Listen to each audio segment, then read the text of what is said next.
Halo semua, pernah gak sih kalian kepikiran siapa sih yang mengawasi bank tempat kita menabung atau yang menjamin investasi atau pinjaman online itu aman? Jawabannya adalah OJK atau Otoritas Jasa Keuangan. Nah, sebenarnya apa sih OJK itu? Jadi, OJK merupakan lembaga independen yang bertugas mengatur atau mengawasi seluruh sektor jasa keuangan yang ada di Indonesia.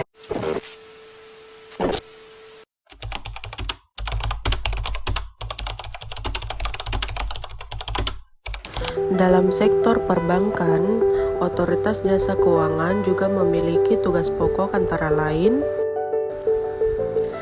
melakukan penelitian pengaturan bank, sistem pengawasan bank, dan juga melakukan pengaturan bank dan industri bank, dan juga menyusun sistem ketentuan pengawasan bank, melakukan pembinaan pengawasan dan pemeriksaan bank, melakukan penegakan hukum di bidang perbankan, dan melakukan pemeriksaan khusus dan investigasi terhadap penyimpangan di bidang perbankan, dan selanjutnya melakukan remedial resolusi bank dengan kondisi tidak sehat,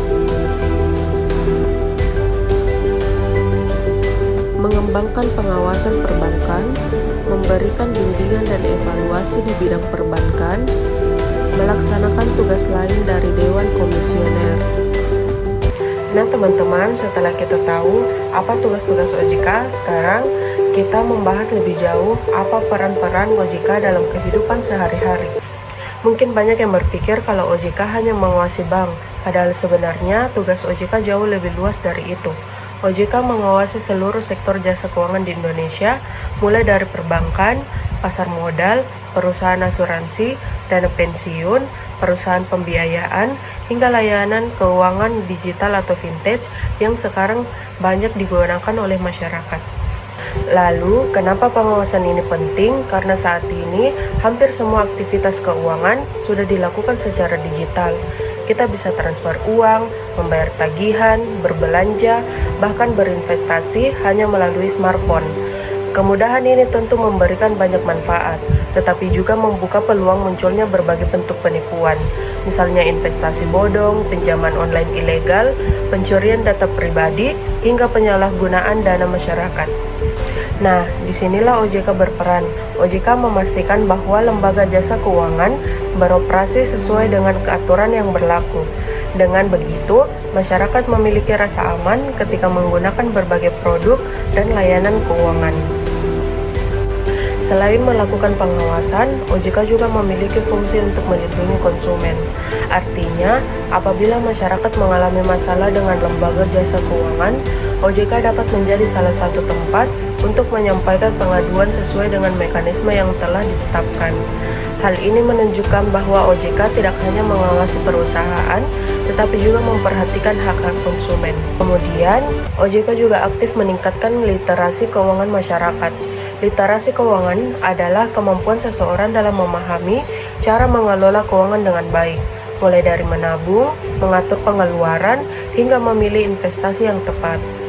Menurut saya, literasi keuangan sangat penting, terutama bagi generasi muda di era media sosial seperti sekarang. Kita sering melihat iklan yang menjanjikan keuntungan besar dalam waktu singkat, padahal belum tentu investasi tersebut aman.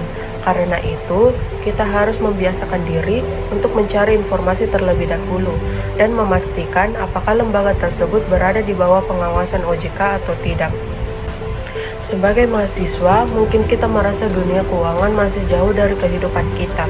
Namun, sebenarnya tidak.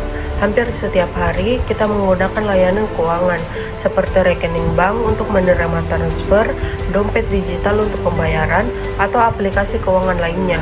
Oleh karena itu, memahami peran OJK menjadi bekal yang penting agar kita bisa menjadi pengguna layanan keuangan yang lebih cerdas dan tidak mudah tertipu.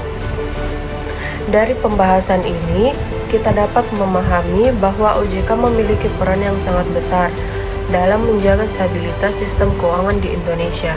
Dengan adanya OJK, lembaga jasa keuangan dapat berjalan sesuai aturan, sementara masyarakat mendapatkan perlindungan dan rasa aman ketika menggunakan layanan keuangan.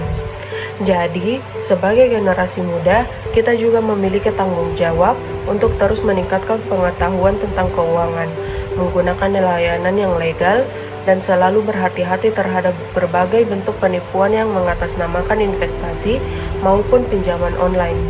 Demikian lanjutan pembahasan mengenai otoritas jasa keuangan yang dapat saya sampaikan. Semoga penjelasan ini dapat menambah wawasan kita mengenai pentingnya peran OJK dalam kehidupan sehari-hari. Terima kasih.